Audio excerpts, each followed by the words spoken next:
How's it going, class? I read 4 board case decisions, 1 from Virginia and 3 from North Carolina, and the most common reason for the board to discipline a counselor was disclosure or improper handling of confidential information. My reaction after reading through the list was one of more self-examination than disgust for the violations, while a couple of the cases that seemed like egregious violations While a couple of the cases seem like egregious violations, most of the cases that I read seem to be more like issues of organization and laziness.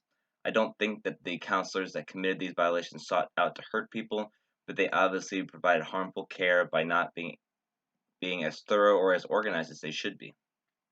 Like I stated before, common common themes with these cases that I read were disclosure of improper handling uh, of confidential information. The ACA and state counseling boards are very harsh, and rightfully so, when it comes to violations of client privacy. If a client is going to be able to receive the best care possible, then they need to be able to trust that the counselor is going to handle their information securely and appropriately.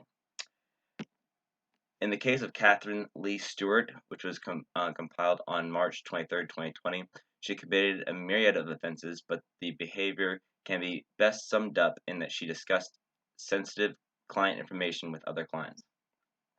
The case decision states Ms. Stewart violated 18 VAC 115 80 90 B1 and C1 and 18 VAC 115 80 100 3 4 6 and 7 of the regulations, in that between or about November 2018 and March 2019, while providing in-home counseling services to client A and client C, she divulged confidential information to client A and client C about other clients. This was, written in 2020. Stewart also violated Section B of the ACA Code of Ethics in her behavior. The outcome of the board discipline was that Ms.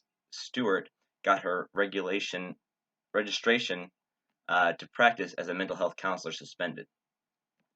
When it comes to counselor impairment, the ACA Code of Ethics states counselors monitor themselves for signs of impairment from their own physical, mental, and emotional problems and refrain from offering or providing professional services when impaired. ACA Code of Ethics 2014.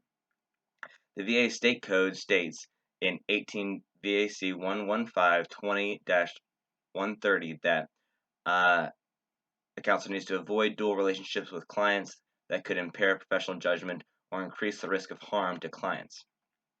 Examples of such relationships include, but are not limited to, familial, social, financial, business, bartering, or close personal relationships with clients. VAC Code, written in 2020. The question this gives me is, how do I position myself as a counselor so that I can have close working relationships with clients without impairing my ability as a counselor? Thank you all.